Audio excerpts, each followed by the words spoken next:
What's going on, guys? Your boy Amazing. We're back with another video, and in today's video, guys, me going over the team that you guys want to be building for the brand new Ratatoskr Demonic Beast Battle coming to global later tonight, guys. Before we actually hop into the video, make sure to subscribe to your boy Amazing. We are on the road to the 50,000 subscribers. I definitely do appreciate all the support on the channel as of late, guys. And with that out of the way, man, let's hop in and let's actually go over the characters that you guys want to be building so that you're ready for the Ratatoskr Demonic Beast Battle. So, as you guys know, Ratatoskr has been out on JP, and I have done my clears and I actually did get, at least on the first week, done I got 5 actual mats, so that means I did floor 2, guys. So I've done floor 1 and floor 2, and I also know how to clear floor 3 in terms of the mechanics. Now I'm gonna be making the video eventually. Once I get the actual clear on my global, I'll definitely do the full guide and everything. So that'll definitely be coming sometime soon. But yeah, guys, I've done like a few runs on Ratatoskr, and I kind of got an idea of like what the fight's all about and how I want to be like using teams and characters on it.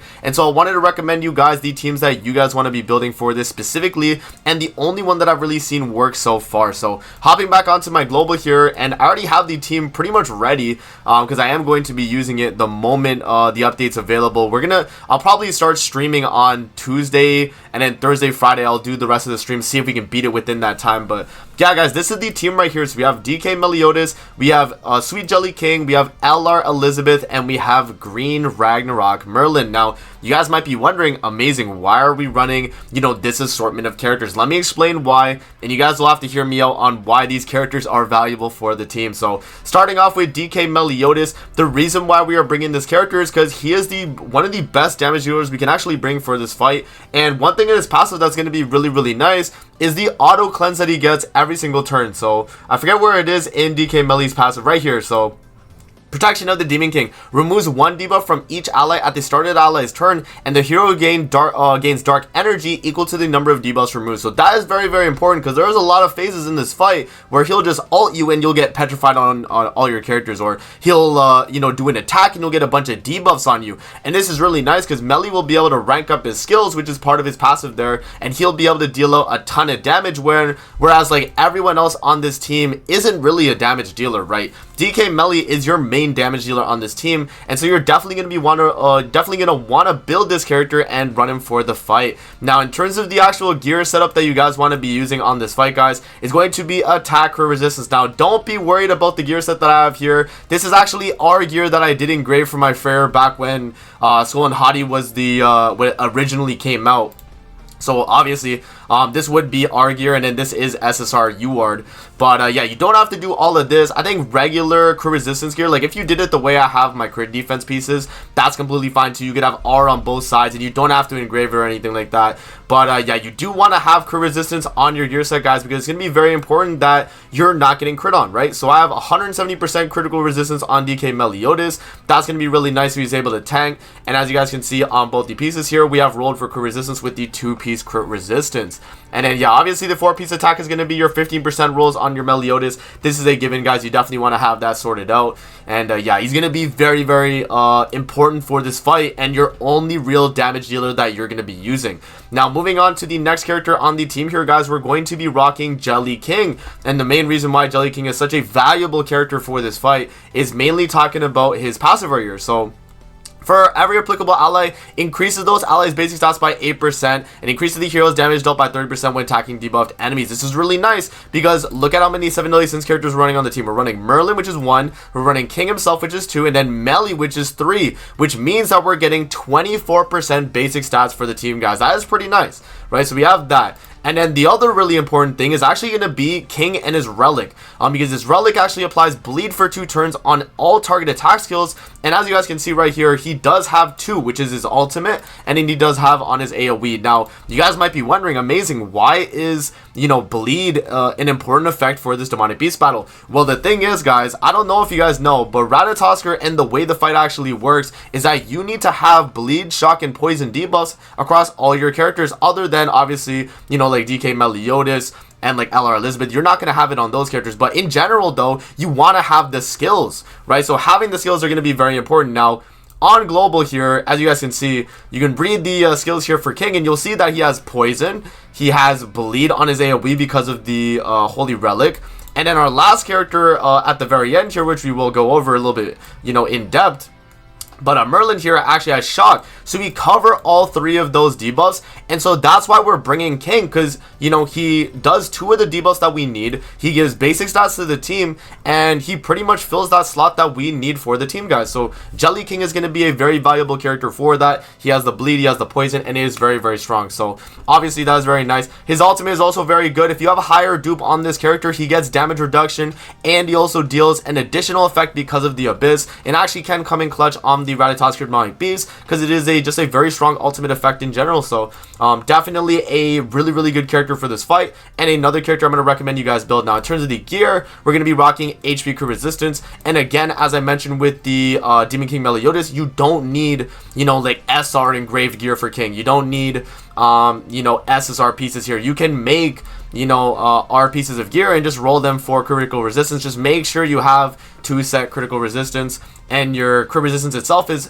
around like the 150% on King, around that, a little bit higher, right? You definitely want to be around that range. So yeah, Jelly King, very, very important character for this, guys. Now moving on to the next character we got is going to be LR Elizabeth. Now LR Elizabeth is going to be really important for this fight, because she is going to be our main healer and our main way of getting ultimates very quickly, guys. Now LR Elizabeth is a character that is really broken in pretty much any PvE content, and this goes as well for Ratatoskr Demonic Beast, because it doesn't have any thing that nullifies goddesses, and so because it doesn't, I mean, LR Liz is a staple, right? She gets up to 30% basic stats for the team whenever she's healing an ally, which is very strong. She gives recovery rate to the allies, which it goes up to 100%, which means that your Tarmiel Link healing, your starter turn healing is really good. And then yeah, she also fills her gauge very, very quickly. She has buff strip on her AoE, which is another strong effect, which is actually needed on the fight for the first floor, so that is definitely going to be very important as well. The defense related buff is really nice. You do also need, supposedly, I don't know if this is completely true, but I think you do need a buff card on floor 3 on some characters. So luckily Elizabeth does have that, and you're able to use that. And then for her ultimate here, she's able to give attack related stats, which depending on the ultimate move level, if you have really high ultimate move, you get up to 30% for your allies, which is very, very strong, guys. And you get the full heal and the ultimate move gauge fill. So just a very, very strong character in general, and a must run for this Demonic Beast, really. Definitely going to be a character you want to run for this. Now in terms of her gear though, I don't have it set up exactly correct here. You actually want to be running this set right here, guys. So it's going to be the double defense, and then critical resistance, and then on this piece right here, it's actually a very special piece that you want to run with recovery rate. Now the reason why we're running this setup for Elizabeth is because we want her to get targeted versus the other characters on the team. Look at everyone's HP on the team here, guys. So we see, Demon King Meliodas is 274, Jelly King is gonna be 278, Merlin's 268,000, right?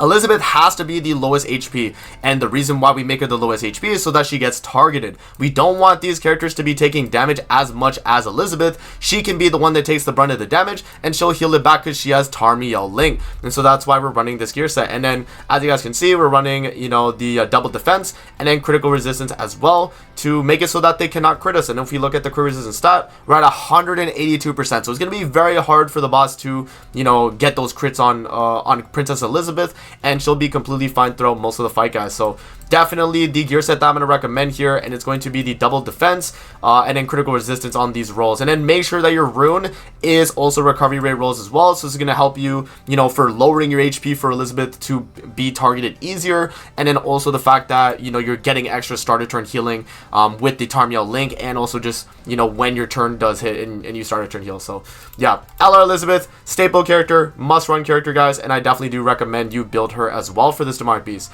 Now moving on to the final character here, guys, we got the True Seeker Merlin, the Ragnarok version. So as I mentioned before, the main reason why we're bringing her is because of the shock card she has. And another thing that Merlin is she's a 7 deadly sins unit, and as I mentioned with King, she gets the basic stats because of that. Now in her passive here, she increases all damage taken from shock debuff effects by 25%, and increases damage taken by 20% when affected by the shock debuff. So she is able to deal more damage to the enemy, which can be pretty nice. Not that it's going to be super helpful, but it's just nice to have that a little bit extra damage. But yeah, the main reason we're bringing her, guys, is because she's Sin and she has the shock. And one thing to mention as well is that on the Ratatoskr Demonic Beast, you're actually going to need ranged and melee versions of these skills. Now, if we actually look at the skills here, this is a melee skill right here. This, you guys can see from the skill range type, you can see that King's AoE is actually a melee skill. We actually need to have either a range or melee, depending on some of the parts on floor 1, phase 3.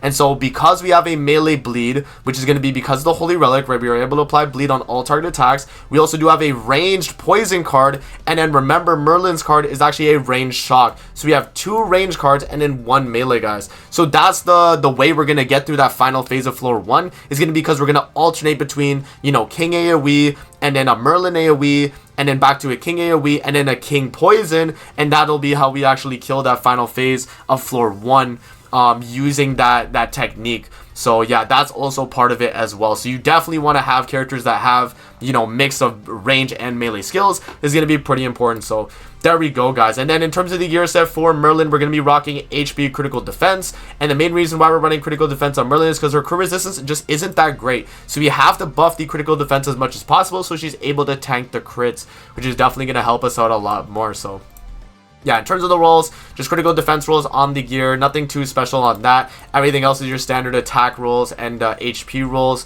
And yeah, that's going to be the team right there, guys. And then for the artifact support, we're actually rocking the basic stat card set, which is going to give us a 10% basic stat increase. We can definitely run this card set over the attack related one, because the attack related one only works when we have a full team of the same race. So we wouldn't be able to run that team because, you know, we are running a so we wouldn't be able to run this because we're running a team that has mixed race characters, guys. So we have to run basic stat card set. So there you guys go, man. That's going to be the team that, you know, does clear floor 3 of the Ratatoskr Demonic Beast. And I will definitely be making a guide on how to actually clear the fight itself, guys, once I get, you know, the groove and I understand exactly the mechanics and everything. So, you know, once it does drop on global, I'll definitely be grinding it out myself. But I just wanted to show you guys the team and the characters that you want to build for this Demonic Beast, so you guys are ready, man. Definitely get this team ready, and it'll be very, very strong for the Demonic Beast. So that's gonna be it for the video. I hope you guys did enjoy. Don't forget to like, comment, subscribe as always. If you guys want to see more videos like this, man, definitely make sure to like and subscribe. And we'll see you guys on the next one, man. Peace out. Have a good rest of your day, guys. And thank you guys for watching the video.